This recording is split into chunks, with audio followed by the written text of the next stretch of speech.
बृहस्पतिवार की व्रत कथा। इस दिन बृहस्पतेश्वर महादेव जी की पूजा होती है। दिन में एक ही समय भोजन करें, पीले वस्त्र धारण करें, पीले पुष्पों को धारण करें। भोजन भी चने की दाल का होना चाहिए, नमक नहीं खाना चाहिए। पीले रंग के फूल, चने की दाल, पीले कपड़े तथा पीले चंदन से पूजन करना चाहिए। पूजन के पश्चात कथा सुननी चाहिए। इस व्रत के करने से बृहस्पति जी अति प्रसन्न होते हैं। धन और विद्या का इस व्रत से लाभ होता है। स्त्रियों के लिए यह व्रत अति आवश्यक है। इस व्रत में केले का पूजन होता है। बृहस्पतिवार की व्रत कथा इस प्रकार है। प्राचीन समय में आर्यावर्त में दिग्विजय नामक एक राजा था। राजा दिग्विजय अपनी प्रजा के सुख दुख का बहुत ध्यान रखता था। वह प्रतिदिन बृहस्पति देव की पूजा करने के लिए मंदिर में जाता था। प्रत्येक बृहस्पतिवार को राजा बृहस्पति देव का व्रत रखता था। बृहस्पति देव की पूजा अर्चना के बाद व्रत कथा सुनकर राजा एक ही समय भोजन करता था। लेकिन उसकी रानी राजा की पूजा पाठ और व्रत को बिल्कुल पसंद नहीं करती थी। राजा ने उसे अनेक बार समझाया, लेकिन उसने अपना व्यवहार बिल्कुल नहीं बदला। रानी कभी किसी निर्धन को अन्न, वस्त्र आदि का दान नहीं करती थी। यही नहीं, वह राजा को भी व्रत करने और निर्धनों को दान करने के लिए मना करती थी। एक बार ऐसा हुआ कि जंगल के कुछ हिंसक जानवरों ने नगर में घुसकर निरीह लोगों को मारना शुरू कर दिया। प्रजा के लोगों ने जब राजा दिग्विजय से जंगली जानवरों के उत्पात की शिकायत की तो वह स्वयं उनके शिकार के लिए गया। राजा दिग्विजय शिकार पर गया हुआ था। रानी महल में आनंद से झूला झूल रही थी। उसी दिन बृहस्पति देव अपना रूप परिवर्तित करके निर्धन भिक्षुक के रूप में महल के द्वार पर पहुँचे। बृहस्पति देव ने रानी से कहा, भिक्षाम देहि। बृहस्पति देव ने रानी से भिक्षा मांगी तो वह क्रोध के स्वर में बोली, हे भिक्षुक, सुबह से भिक्षा देते देते मैं तो परेशान हो गई हूँ।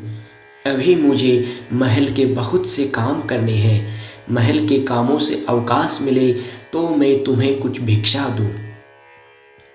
बृहस्पति देव ने कहा, हे देवी, भिक्षा देने में भला कितना वक्त लगता है। तुम भिक्षा देकर भी तो महल के काम पूरे कर सकती हो। भिक्षु के वचन सुनकर रानी ने क्रोधित होकर कहा, लोगों को दान देने के लिए तो मेरे पति ही बहुत हैं। वे हर समय भिक्षुकों को अन्न, वस्त्र तथा दान करते रहते हैं। उनके इस तरह दान देने से तो मैं बहुत तंग आ चुकी हूँ। इससे तो अच्छा है कि सारा धन समाप्त हो जाए, ताकि हम प्रतिदिन दान देने के कष्ट से मुक्त होकर चैन की सांस ले सकें। रानी की बात सुनकर बृहस्पति देव मन ही मन मुस्कुराते हुए बोले, हे रानी, भगवान तुम्हारी यह मनोकामना अवश्य पूर्ण करेंगे। तुम इस समस्या से छुटकारा पाना चाहती हो तो बृहस्पतिवार को सुबह सूर्योदय से पूर्व मत उठना। जब सूर्य की तेज धूप तुम्हारे बिस्तर पर पहुंच जाए तभी उठना। फिर सारे महल को गोबर से लीपकर सर से पांव तक स्नान करना।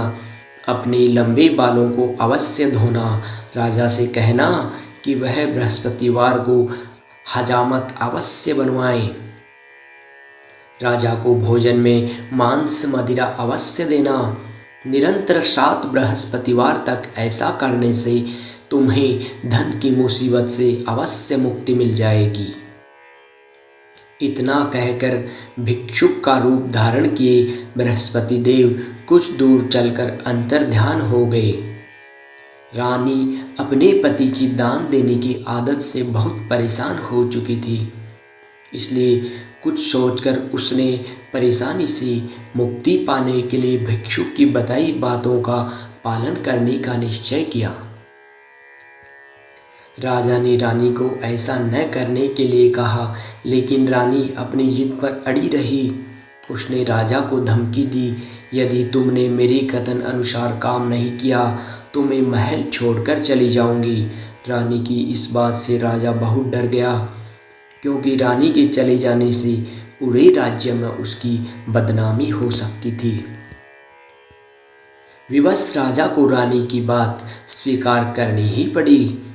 3 बृहस्पतिवार तक रानी ने सब कुछ भिक्षुक के बताए अनुसार ही किया, लेकिन चौथे बृहस्पतिवार को उसे कुछ करने की जरूरत ही नहीं पड़ी, क्योंकि तीसरे बृहस्पतिवार को ही सारा धन समाप्त हो गया था। राजा का अन्न भंडार खाली हो गया। दूसरों को अन्न वस्त्र दान करने वाला राजा अन्न के अभाव में भूखे मरने लगा। उस समय राजा ने अपनी रानी से कहा, रानी, अब मैं इस नगर में नहीं रह सकता। यहाँ तो हम किसी से भिक्षा भी नहीं मांग सकते। लोग हमारा कितना अपमान करेंगे। मैं अब परदेश जा रहा हूँ, वहाँ कोई काम धंधा करूँगा, शायद हमारा भाग्य बदल जाए। रानी को महल में छोड़कर राजा धन कमाने के लिए परदेश चला गया। परदेश में उसने जंगल से लकड़ी काट कर लाने और नगर में बेचने का काम शुरू कर दिया। इधर रानी को कई कई दिन खाने को कुछ नहीं मिलता था। वह अपने अच्छे दिनों की याद करके आंसू बहाती रहती। एक दिन रानी ने भूख से परेशान होकर अपनी दासी से कहा, दासी, समीप के नगर में मेरी एक बहन रहती है, वह बहुत धनवान है, तो उसके पास जाकर 5 सेर अनाज ले आ। उस अनाज से कुछ दिन तो पेट भरेगा, उसके बाद कहीं मेहनत मजदूरी करके काम चलाएंगे। रानी की बात सुनकर दासी चल पड़ी। जब दासी रानी की बहन के पास पहुंची तो वह बृहस्पति देव की पूजा अर्चना कर रही थी। दासी ने 5 सेर अनाज मांगा, लेकिन पूजा में व्यस्त बहन ने उसकी बात पर ध्यान नहीं दिया। दासी कुछ देर वहां बैठकर खाली हाथ महल में लौट आई। उसने रानी से आकर कहा, हे रानी, तुम्हारी बहन अभिमानी है। अधिक धन होने के कारण वह किसी की बात नहीं सुनती। मेरी बात का भी उसने कोई उत्तर नहीं दिया, बस पूजा पाठ करती रही। आखिर मुझे खाली हाथ ही लौटना पड़ा। रानी ने उदास मन से कहा, दासी, जब बुरे दिन आते हैं तो कोई सहायता नहीं करता, अपने भी मुंह मोड़ लेते हैं। यह सब हमारे भाग्य का ही दोष है। उधर पूजा पाठ के बाद रानी की बहन ने जब दासी की ओर देखा तो वह वहां से जा चुकी थी। बहन ने सोचा, अवश्य ही मेरी बहन पर कोई विपत्ति आ पड़ी है, तभी तो उसने दासी को भेजकर 5 सेर अनाज मंगाया है। यह सोचकर वह घोड़ा गाड़ी में सवार हो रानी से मिलने के लिए चल पड़ी। रानी के महल में पहुंचकर उसने कहा, बहन, मुझे क्षमा करना। जब तुम्हारी दासी आई थी उस समय मैं बृहस्पति देव की पूजा कर रही थी और पूरी व्रत कथा सुने बिना उठ नहीं सकती थी। विष्णु भगवान का पूजन समाप्त करके जब मैं उठी तो दासी वहां से लौट आई थी। रानी ने बहन को सारी दुख भरी कहानी सुनाकर कहा, मैंने दासी को 5 सेर अनाज लाने के लिए भेजा था। बहन ने रानी की कहानी सुनकर कहा, बहन, मैं बृहस्पतिवार का व्रत करके बृहस्पति देव की पूजा करती हूँ, वे सबका कल्याण करते हैं। तुम भी बृहस्पति देव का स्मरण करके अपने महल की किसी कक्ष में जाकर देखो, शायद कहीं अनाज रखा मिल जाए। बहन की बात सुनकर रानी ने मन में सोचा, उसकी धनवान बहन अवश्य ही उससे उपहास कर रही है। लेकिन भगवान बृहस्पति देव का नाम लेकर वह महल के एक कक्ष में गई। उस कक्ष में एक घड़ा रखा था। रानी ने उसमें हाथ डालकर टटोला तो सचमुच उस घड़े में अनाज भरा हुआ था। रानी बहुत हैरान हुई। उसने अपनी बहन से कहा, बहन, मुझे भी बृहस्पति देव के व्रत की विधि बताओ, अब मैं भी उनका व्रत किया करूँगी। तब बहन ने उसे बताया, रानी बहन, बृहस्पतिवार को सूर्योदय से पूर्व उठकर स्नान करके बृहस्पतिवार का व्रत करना चाहिए, लेकिन उस दिन सिर नहीं धोना चाहिए। चने की दाल, मुनक्का या किशमिश लेकर केले के वृक्ष के पास जाकर उसकी जड़ में भगवान बृहस्पति देव की पूजा करनी चाहिए। घी का दीपक जलाकर रखना चाहिए। उस दिन एक ही समय भोजन करना चाहिए। भोजन में चने का आटा और पीले खाद्य पदार्थ ही ग्रहण करने चाहिए।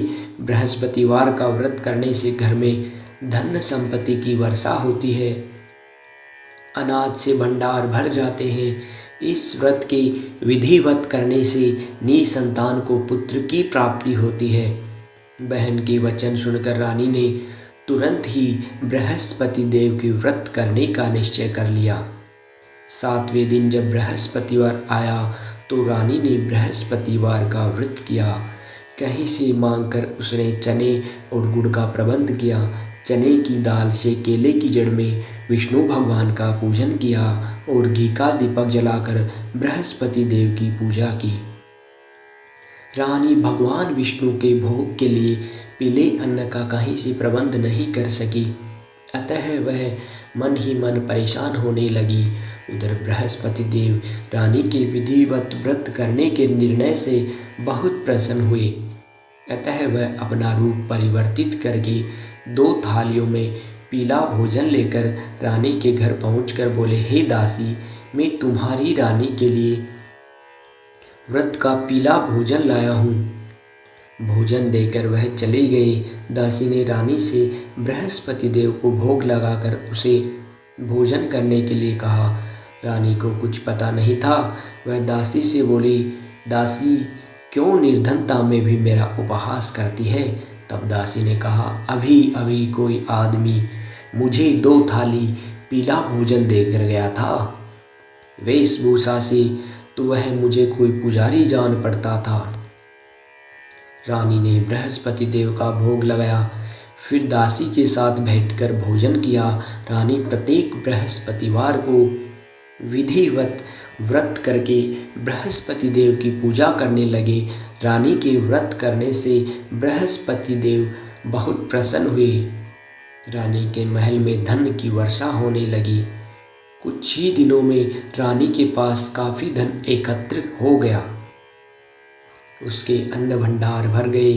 इतना सब कुछ होने से रानी फिर पहले की तरह आलसी और अभिमानी हो गई। एक दिन रानी ने किसी भिक्षुक को आलस्य के कारण खाली हाथ लौटा दिया तो दासी ने कहा, रानी जी, आप फिर पहले की तरह धन संपत्ति पाकर आलसी हो गई हैं। निर्धन को अपने द्वार से खाली हाथ लौटाना अच्छा नहीं होता। बृहस्पति देव की अनुकंपा से हमें अत्यधिक धन और अन्न मिला है, इसलिए आलस्य छोड़कर हमें निर्धनों को दिल खोलकर दान देना चाहिए। दान करने से आपके परिवार का नाम होगा और बृहस्पति देव प्रसन्न होकर आपका कल्याण करेंगे। दासी की बात सुनकर रानी ने निर्धनों को दान देना शुरू कर दिया। कई निर्धन ब्राह्मणों को धन देकर उनकी कन्याओं के विवाह में सहायता की। रानी की सब जगह प्रशंसा होने लगी। धन संपत्ति पाने पर रानी को राजा की याद सताने लगी। रानी ने एक दिन दासी से कहा, दासी, पता नहीं मेरे स्वामी परदेश में किस हाल में होंगे, मुझे अब उनका पता लगाना चाहिए। रानी ने पूजा के समय बृहस्पति देव से प्रार्थना की कि उसके पति को जल्दी घर लौटने का स्मरण कराएं। उसी रात बृहस्पति देव ने प्रदेश में रह रहे राजा दिग्विजय को स्वप्न में कहा, हे राजन, तुम अपने नगर को लौट जाओ, तुम्हारी रानी तुम्हें बहुत याद कर रही है। राजा सुबह उठकर लकड़ियां काटकर लाने के लिए जंगल की ओर चल पड़ा। जंगल से गुजरते हुए वह सोचने लगा, रानी की गलती से उसे कितने दुख भोगने पड़े। राजपाट छोड़कर परदेश में आकर रहना पड़ा।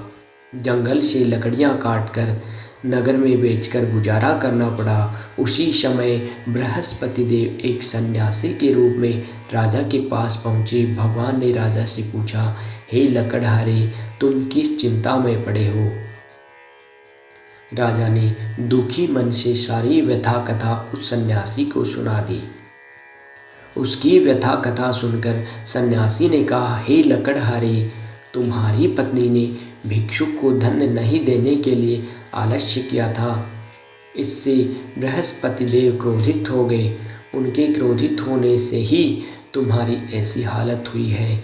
लेकिन अब चिंता करने की कोई बात नहीं है। तुम घर लौटकर विधिवत बृहस्पति देव का व्रत करना आरंभ कर दो। बृहस्पतिवार को बृहस्पति देव का व्रत करके चने की दाल और गुड़ को जल से भरे बर्तन में डालकर केले के वृक्ष की पूजा करो।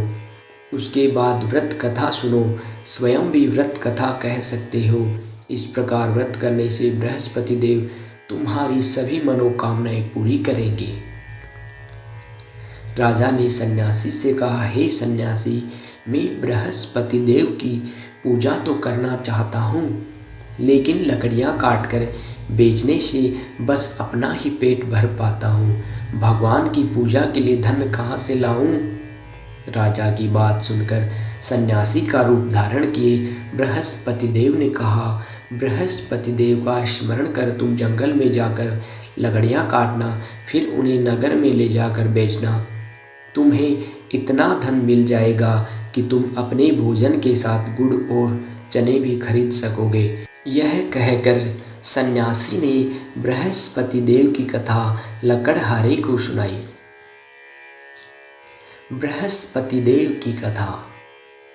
प्राचीन समय में बसंतपुर नगर में एक निर्धन ब्राह्मण रहता था। ब्राह्मण की कोई संतान नहीं थी। उसकी पत्नी बहुत फूहड़ स्त्री थी। वह सुबह काफ़ी धूप निकलने के बाद उठती थी। प्रतिदिन स्नान भी नहीं करती थी। भगवान की पूजा करने की तो कभी सोचती ही नहीं थी। सुबह उठते ही वह पहले भोजन करती थी। घर में सफाई करना उसे कतई पसंद नहीं था। ब्राह्मण अपनी पत्नी के इस आचरण से बहुत दुखी था। भगवान की अनुकंपा से उस ब्राह्मण की पत्नी गर्भवती हुई और उसने 10वें महीने एक सुंदर कन्या को जन्म दिया। निर्धन ब्राह्मण कन्या के जन्म से बहुत दुखी हुआ। धीरे धीरे ब्राह्मण की कन्या बड़ी होने लगी। बचपन से ही उस कन्या की रुचि भगवान विष्णु की पूजा में थी। वह प्रातः उठते ही स्नान आदि करके भगवान विष्णु की पूजा करने मंदिर में जाती थी। बृहस्पतिवार को व्रत करके विधिवत पूजा पाठ करती थी। पूजा पाठ के बाद वह पढ़ने के लिए पाठशाला में जाती थी। घर से चलते हुए वह मुट्ठी भर जौ साथ लेकर जाती और पाठशाला के रास्ते में थोड़े थोड़े जौ गिराती जाती थी। जब वह पाठशाला से घर लौटती तो जौ के वह दाने सोने में बदले हुए मिलते थे। लड़की सभी सोने के दाने बीन लाती थी। एक दिन जब वह सोने के दानों को साफ कर रही थी तो उसकी माँ ने कहा, बेटी, सोने के दाने साफ करने के लिए सोने का सूप भी होना चाहिए। अगले दिन बृहस्पतिवार था। उसने बृहस्पति देव की पूजा करते हुए प्रार्थना की, हे भगवान, यदि मैंने आपका व्रत विधिवत किया हो तो मुझे सोने का सूप दे दो। बृहस्पति देव ने उसकी मनोकामना पूर्ण करने का वचन दिया। पाठशाला से लौटते समय उसे रास्ते में सोने का सूप पड़ा हुआ मिला। घर लौटकर सोने का सूप अपनी माँ को दिखाकर वह सोने के दाने साफ करने लगी। उसी समय नगर का राजकुमार उसके घर के पास से गुजरा।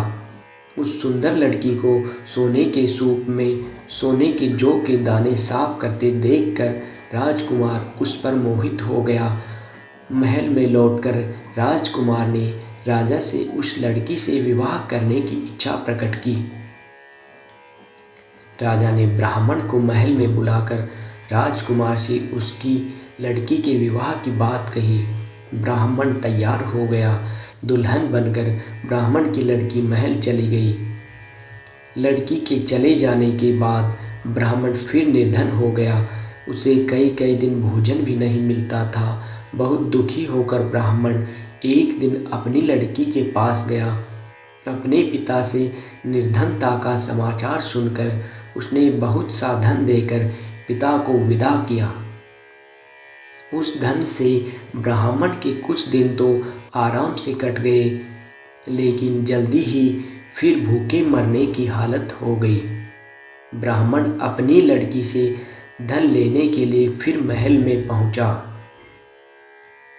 लड़की ने पिता की बुरी हालत देखकर कहा, पिताजी, आखिर आप कब तक मुझसे धन लेकर जीवन यापन करेंगे? आप कोई ऐसा उपाय क्यों नहीं करते जिससे आपका घर धन संपत्ति से भर जाए? ब्राह्मण ने कहा, मैंने तेरी माँ को बहुत समझाया पर उसकी समझ में कुछ नहीं आता। उसका फूहड़पन दूर हो तो घर की दरिद्रता भी दूर हो जाए। तब कुछ सोचकर लड़की ने पिता से कहा, पिताजी, आप कुछ दिनों के लिए माँ को मेरे पास छोड़ जाओ। ब्राह्मण अपनी पत्नी को लड़की के पास महल में छोड़ आया। लड़की ने अपनी माँ से कहा, माँ, तुम कल प्रातः उठकर स्नान आदि करके बृहस्पति देव की पूजा अवश्य करना। पूजा करने से तुम्हारी दरिद्रता अवश्य दूर हो जाएगी। लेकिन उसकी माँ ने उसकी कोई बात नहीं मानी। तब क्रोधित होकर लड़की ने अपनी माँ को एक कक्ष में बंद कर दिया। सूर्योदय के समय माँ को उठाकर जबरदस्ती उसे स्नान कराया। फिर मंदिर में ले जाकर बृहस्पति देव की पूजा कराई। कुछ दिनों तक ऐसा करने से माँ की बुद्धि में परिवर्तन हुआ और वह बृहस्पतिवार का व्रत रखने लगी। उसके व्रत रखने से ब्राह्मण के घर में भगवान विष्णु की अनुकंपा से धन की वर्षा होने लगी। दोनों पति पत्नी धन संपत्ति पाकर आनंद पूर्वक जीवन यापन करते हुए विष्णुधाम को चले गए। लकड़हारा बने राजा ने सन्यासी से बृहस्पति देव की यह कथा सुनकर बृहस्पतिवार का व्रत करके भगवान विष्णु की पूजा की। उस दिन से उसके सभी कलेश दूर हो गए। लेकिन अगले बृहस्पतिवार को कामकाज में अधिक व्यस्त रहने के कारण उसने बृहस्पति देव का व्रत नहीं किया। बृहस्पति देव लकड़हारे पर क्रोधित हुए और उसे भूल की सजा दी। उस दिन नगर के राजा ने नगर में घोषणा करके सबको सूचित किया, प्रत्येक नागरिक मेरे महल में भोजन करने आए। जो नहीं आएगा उसे अपराधी मानकर भारी दंड दिया जाएगा। लकड़हारा बने राजा ने उस नगर के राजा की घोषणा तो सुनी, लेकिन जंगल से लकड़ी काट कर लाने और उसे बेचने में देर हो जाने के कारण वह समय पर महल में भोजन करने नहीं जा सका। अतः राजा के सैनिक लकड़हारे को पकड़कर महल में ले गए। राजा ने उसे महल के एक कक्ष में बैठाकर भोजन कराया। उस कक्ष में एक खूंटी पर रानी का सोने का हार लटका हुआ था। लकड़हारा अकेला उस कक्ष में भोजन कर रहा था। तभी उसने एक आश्चर्यजनक घटना घटते देखी। देखते ही देखते वह खूंटी हार को निगल गई। थोड़ी देर के बाद नगर के राजा ने हार को गायब देखा तो लकड़हारे को कारावास में डलवा दिया। लकड़हारा मन ही मन अपने भाग्य को कोसने लगा। तभी उसे जंगल में मिले सन्यासी का स्मरण हो आया। थोड़ी देर में बृहस्पति देव सन्यासी के रूप में उसके सामने प्रकट होकर बोले, हे लकड़हारे, तूने बृहस्पति देव की पूजा नहीं की, इसी कारण तुम्हें कष्ट हुआ है। लेकिन अब चिंता मत करो, बृहस्पतिवार को कारागार के दरवाजे पर तुम्हें पैसे पड़े हुए मिलेंगे। उन पैसों से बृहस्पति देव का व्रत करके उनकी पूजा करोगे तो तुम्हारे सब दुख नष्ट हो जाएंगे। बृहस्पतिवार के दिन दरवाजे पर पड़े हुए पैसों से चने और गुड़ मंगाकर लकड़हारे ने बृहस्पतिवार की कथा सुनी तो बृहस्पति देव ने प्रसन्न होकर उस नगर के राजा को स्वप्न में लकड़हारे को कारागार से मुक्त करने को कहा। सुबह राजा ने अपने कक्ष में जाकर देखा तो खूंटी पर रानी का हार मिल गया। राजा ने लकड़हारे को मुक्त कर दिया और उसे धन तथा आभूषण देकर विदा किया। लकड़हारा बना राजा उस नगर से चलकर अपने नगर में पहुंचा तो वहां कुएं, धर्मशालाएं, बाग बगीचे देखकर बहुत प्रसन्न हुआ। राजा ने पूछा, ये कुएं, धर्मशालाएं किसने बनवाई है? सबने उसे बताया कि यह सब रानी और उसकी दासी ने बनवाए हैं। राजा महल में पहुंचा तो रानी ने उसका बहुत भव्य स्वागत किया। तब राजा ने निश्चय किया कि सप्ताह में एक बार तो सभी बृहस्पति देव का व्रत तथा पूजन करते हैं, परंतु मैं प्रतिदिन व्रत किया करूँगा तथा दिन में 3 बार कथा कहा करूँगा। अब राजा हर समय दुसाले में चने की दाल बांधे रहता तथा दिन में 3 बार बृहस्पति देव की कथा कहता। कुछ दिनों के बाद राजा को अपनी बहन की याद आई। एक दिन घोड़े पर सवार होकर राजा अपनी बहन से मिलने चल दिया। अभी राजा नगर के बाहर पहुंचा ही था कि उसने कुछ लोगों को एक शव को ले जाते हुए देखा। राजा को स्मरण हो आया कि आज उसने किसी को बृहस्पतिवार की व्रत कथा नहीं सुनाई। राजा ने उन लोगों को रोककर कहा, भाइयों, आप शव को ले जाने से पहले मुझसे बृहस्पतिवार की कथा सुन लो। लोगों ने राजा पर क्रोधित होते हुए कहा, तुम पागल तो नहीं हो गए हो? लेकिन कुछ बूढ़े लोगों ने कहा, अच्छा भाई, साथ चलते चलते तुम अपनी कथा भी सुना लो। राजा ने चलते हुए आधी कथा ही सुनाई थी कि सब हिलने लगा। राजा की पूरी कथा सुनाते ही सब उठकर बैठ गया। लोगों ने हैरानी से दांतों तले अंगुली दबाई। अगले बृहस्पतिवार से भगवान बृहस्पति देव का व्रत करने व कथा सुनने का सभी ने निश्चय कर लिया। घोड़े पर सवार राजा चलते हुए एक किसान के पास पहुंचा। किसान अपने खेत में हल चला रहा था। राजा ने कहा, अरे भाई, मुझसे बृहस्पतिवार की कथा सुन लो। किसान झुंझलाकर बोला, अरे भाई, देख नहीं रही, जितनी देर तक तुम्हारी कथा सुनूंगा उतनी देर में तो पूरे खेत में हल चला लूँगा। राजा निराश होकर चलने लगा। तभी किसान के बैल लड़खड़ाकर जमीन पर जा गिरे। किसान के पेट में जोरों का दर्द होने लगा। उस किसान की पत्नी जब खाना लेकर आई तो उसने किसान से इस बारे में पूछा। किसान ने घुड़सवार की पूरी कहानी सुनाई। किसान की पत्नी दौड़ती हुई राजा के पास पहुंचकर हाथ जोड़कर बोली, भैया, मैं तुम्हारी कथा सुनने को तैयार हूँ। राजा ने उसके साथ चलकर खेत में बृहस्पतिवार की कथा सुनाई। तभी बैल उठकर खड़े हो गए। किसान के पेट का दर्द भी तुरंत ही ठीक हो गया। राजा अपनी बहन के घर पहुंचा तो उसकी बहुत आवभगत हुई। अगले दिन सुबह उठकर राजा ने देखा घर के सभी लोग भोजन कर रहे हैं। किसी भूखे को बृहस्पतिवार की कथा सुनाए बिना राजा भोजन नहीं करता था। उसने बहन से पूछा, बहन, क्या घर में ऐसा कोई व्यक्ति है जिसने अभी तक भोजन न किया हो? उसकी बहन बोली, भैया, हमारे घर में तो क्या, आपको पूरे नगर में भी ऐसा कोई व्यक्ति नहीं मिलेगा जिसने सुबह सुबह भोजन नहीं किया हो। तब राजा बहन के घर से निकलकर उस नगर में बिना भोजन किए व्यक्ति की तलाश करने लगा। एक गडरिये के घर में उसका बेटा बीमार होने के कारण भूखा रह गया था। राजा ने उस बेटे को जाकर बृहस्पतिवार की कथा सुनाई। कथा सुनते सुनते गडरिये का बीमार बेटा बिल्कुल ठीक हो गया। सबने राजा की बहुत प्रशंसा की।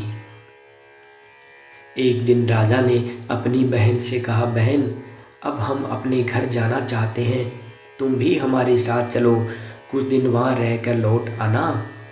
राजा की बहन ने अपनी सास से पूछा तो सास ने ताने देते हुए कहा, बहू, मायके जाना तो अकेली जाना, मेरे पोतों को नहीं ले जाना। तुम्हारी भाभी की कोई संतान नहीं है, कहीं तुम्हारी भाभी मेरे पोतों पर कोई जादू टोना न कर दे। दूसरी कक्ष में बहन की सास की बातें सुनकर राजा दुखी मन से अकेला ही अपने नगर को लौट आया। रानी ने राजा से पूछा, आप तो अपनी बहन को साथ लाने की बात कहकर गए थे, फिर उसे साथ क्यों नहीं लाई? राजा ने दुखी होते हुए कहा, रानी, हम निसंतान हैं, इसलिए कोई हमारे घर आना पसंद नहीं करता। रानी ने राजा को समझाया, हे प्राणनाथ, बृहस्पति देव ने हमें सब कुछ दिया है, अब बृहस्पति देव हमें संतान भी अवश्य देंगे। बृहस्पतिवार को विधिवत व्रत करते हुए राजा रानी ने बृहस्पति देव से संतान के लिए प्रार्थना की।